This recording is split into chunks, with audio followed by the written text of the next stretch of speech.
penonton YouTube dimanapun Anda berada.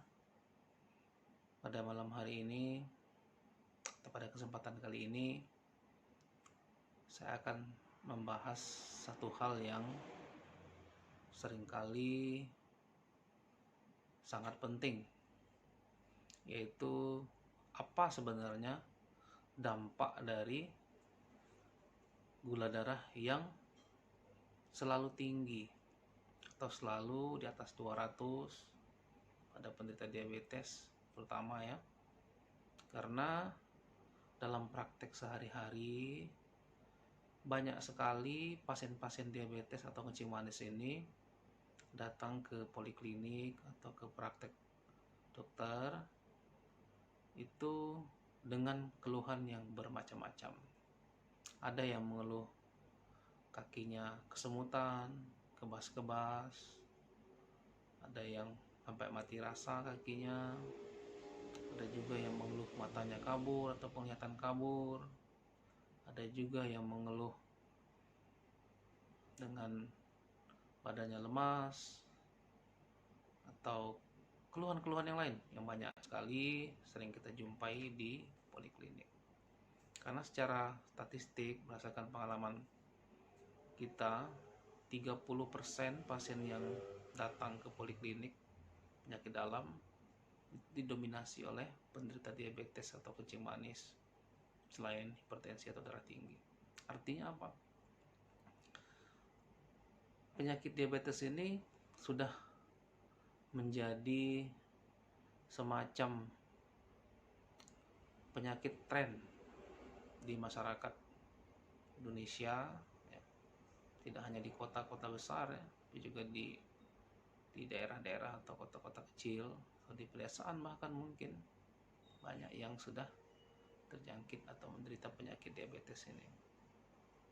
Nah, sayangnya untuk masyarakat Indonesia, edukasi yang sampai kepada mereka tentang penyakit diabetes ini sendiri masih sangat kurang. Itu kenapa banyak penderita diabetes yang dia menderita diabetes tetapi dia acuh atau tidak peduli dengan kondisi gula darahnya yang selalu tinggi. Kadang sudah sampai 400, 500, 600, tapi pasiennya baru memulai untuk mencari pengobatan setelah muncul keluhan-keluhan yang mengganggu. Nah, ini tentu sangat kita sayangkan, karena memang kadar gula darah yang tinggi di dalam darah atau selalu tinggi ini itu dapat memberikan dampak yang sangat buruk bagi kesehatan tubuh. Karena apa?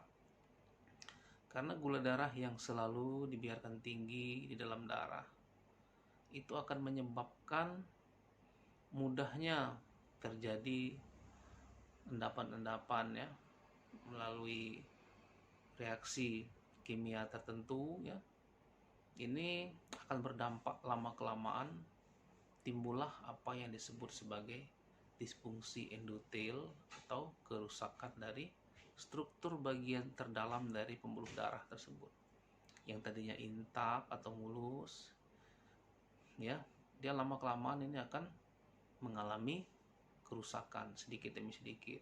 Sehingga apabila dia sudah mengalami kerusakan pada struktur pembuluh darah bagian dalam ini, nanti akan berlanjut, akan mudah sekali timbul apa yang disebut dengan aterosklerosis ya, atau pengerasan pada pembuluh darah, baik pembuluh darah yang kecil maupun pembuluh darah besar, yang tentunya ini akan mengganggu kinerja atau fungsi organ-organ tubuh yang hampir dikatakan seluruh tubuh kita ini adalah meliputi sel-sel atau organ-organ yang diperdarahi oleh pembuluh-pembuluh darah. Kalau terjadi masalah pada pembuluh-pembuluh darah tersebut, tentu ini akan berdampak baik di pembuluh darah kecil maupun pembuluh darah besarnya. Nah, jadi pada pasien-pasien yang menderita diabetes atau dengan gula darah yang belum terkontrol, maka alangkah baiknya apabila berupaya untuk bagaimana caranya agar gula darah ini terkontrol. Tentu saja di samping dengan melakukan pola hidup ya yang sehat, yaitu dengan memodifikasi gaya hidup mulai dari kebiasaan dengan rutin berolahraga atau melakukan aktivitas fisik ya, minimal itu dilakukan selama 45 menit secara kontinu, paling tidak 3 kali dalam seminggu. Lebih baik lagi kalau bisa setiap hari ya, karena itu akan menyebabkan terjadinya pembakaran kalori atau pemanfaatan gula yang dapat menurunkan kadar gula dalam darahnya, tidak akan menumpuk. Di samping juga mengatur pola makan, ini yang paling penting, karena kebanyakan pasien-pasien diabetes juga masih mengkonsumsi sumber gula ya, yang menyebabkan gula darahnya juga sulit terkendali. Karena memang pada pasien-pasien diabetes ini sendiri rangsangan nafsu untuk makannya itu akan semakin besar. Itu terkenal dengan trias atau 3 gejala, itu banyak makan, banyak minum, dan banyak kencing. Nah, jadi kalau sudah memiliki gejala 3 ini, banyak makan, banyak minum, banyak kencing, kemungkinan besar itu adalah tanda-tanda peningkatan gula darah dalam darahnya. Apalagi ada faktor-faktor risiko ya, seperti obesitas atau kegemukan, kemudian faktor risiko orang tua atau keturunan yang juga menderita diabetes, maka kita harus lebih berhati-hati lagi. Karena itu dampak dari peningkatan gula darah yang selalu dibiarkan tinggi di dalam darah ini nanti akan bisa menyebar kemana-mana ya.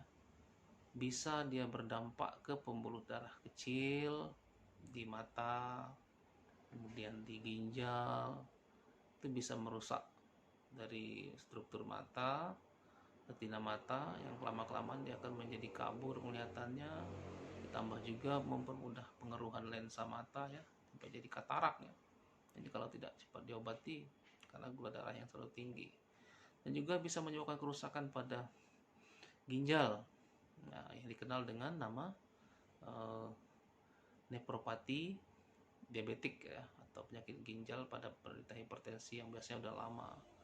Ini lama-kelamaan terjadi kerusakan gagal ginjal, bahkan sampai harus cuci darah. Nah, tentu saja kita tidak mengharapkan hal ini terjadi. Kemudian juga bisa menyebabkan komplikasi-komplikasi akibat gula darah yang tinggi yang dibiarkan terus-menerus ini dalam jangka waktu lama. Dia menyebabkan perubahan struktur pembuluh darah tadi yang saya bilang, yaitu adanya penempelan plak atau bekuan atau kerak-kerak. Nah, akibat diawali dengan disfungsi endotel akibat perubahan pada struktur dinding permukaan pembuluh darah tadi. Lama-kelamaan ini akan semakin menumpuk sehingga lama-kelamaan terjadi penyempitan. Nah, lama-kelamaan terjadi penyempitan bahkan sampai buntu ya, atau tidak mengalir darahnya atau tersumbat. Nah, kita bayangkan apabila ini terjadi pada pembuluh darah di otak, yang dapat menyebabkan terjadinya stroke atau kelumpuhan ya gejalanya akibat dari tersumbatnya pembuluh darah yang di otak ini. Juga pembuluh darah yang di koroner menyebabkan serangan jantung ya. Kemudian juga pembuluh darah di periferi ya, baik di organ kaki, tangan, di ujung-ujung, itu dapat menyebabkan terjadinya gangguan nyeri. Dan juga gula darah yang tinggi ini juga dibarengi biasanya juga dengan adanya pengendapan glukosa atau sel atau darah di dalam dinding selaput dari sel-sel saraf. Nah, itu bisa menyebabkan terjadinya edem di sana atau terjadi pembengkakan atau sembab di daerah selubung saraf tersebut. Nah, ini menyebabkan gejala yang macam-macam pada sel-sel saraf, mulai dari sensasi kebas, kesemutan, kemudian bisa mati rasa, disertai juga dengan nyeri karena adalah perpaduan antara kerusakan pada struktur pembuluh darah dan juga saraf tadi.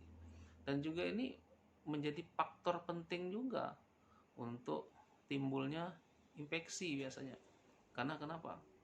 Karena gula darah yang tinggi ini itu disenangi tentu oleh kuman atau bakteri.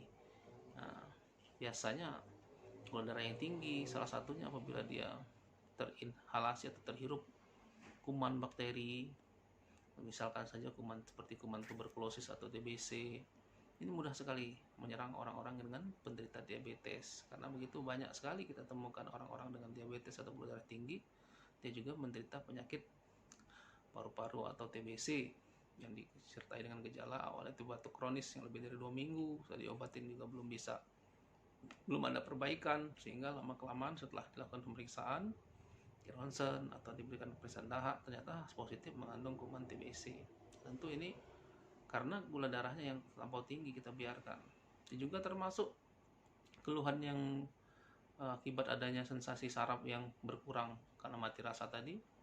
Seringkali penderita diabetes kurang memperhatikan kebersihan kaki ataupun tidak merawat dengan baik. Sering juga pada saat keluar rumah mungkin ada lecet kakinya atau tertusuk ya benda-benda tajam. Ini karena tidak ada rasa atau mati rasa, dia akibatnya sudah luka, sehingga ini lukanya terbuka dan bisa menimbulkan infeksi di situ, sehingga mudah sekali terjadi apa yang disebut dengan koreng ya, atau penyakit ulkus, bahkan sampai menghitam, mati sel-sel jaringannya, dan sampai harus dilakukan tindakan amputasi bahkan. Nah karena itu kita sudah selayaknya memberikan edukasi kepada pasien-pasien diabetes atau penyakit kencing manis ini, jangan sampai gula darahnya ini dibiarkan selalu tinggi ya, dari hari ke hari selalu tinggi. Kita harus punya target bahwa gula darahnya harus di bawah 200 ya. Target yang ideal itu antara 140 sampai 180 untuk gula darah sewaktunya ya. Jadi dengan mencapai target ini, maka diharapkan apa yang terjadi dalam komplikasi-komplikasi tersebut tadi itu dapat ditekan atau dikendalikan, sehingga orang-orang diabetes juga tetap bisa hidup sehat ya, terhindar dari komplikasi-komplikasi ini yang diakibatkan oleh dampak dari kenaikan gula darahnya tadi.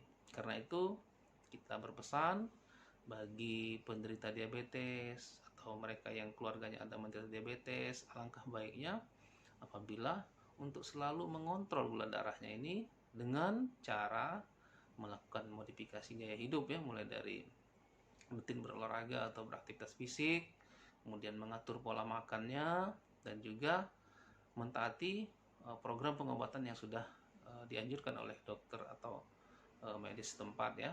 Karena itu maka sangat penting sekali bahwa penderita diabetes ini harus kita kontrol gula darahnya, karena tadi sudah tahu gula darah yang dibiarkan terlalu tinggi itu bisa berdampak di kemudian hari yang dapat membahayakan organ-organ vital ya, mungkin dia berjalannya lambat, pelan-pelan, tapi nanti lama-kelamaan akan menyebabkan dampak yang tidak kita inginkan. Karena itu bagi Anda yang sudah menderita diabetes, lakukanlah pengontrolan gula darah ini, dan juga bagi yang baru terdeteksi, alangkah sebaiknya untuk memonitor tekanan gula darahnya ini, jangan sampai dibiarkan tinggi terus, karena ini akan berbahaya dan dapat berdampak.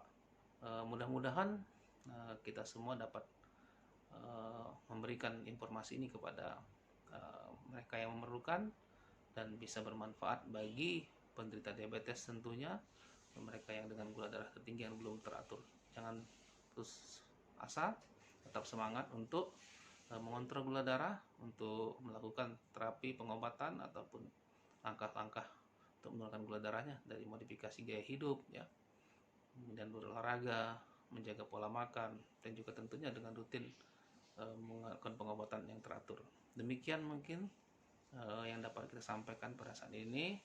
Mudah-mudahan bermanfaat. Jangan lupa like, share, and subscribe channel ini. Mudah-mudahan dapat senantiasa memberikan informasi yang bermanfaat bagi kita semua. Saya akhiri dengan wabillahi taufiq wal hidayah. Wassalamualaikum warahmatullahi wabarakatuh. Salam sehat.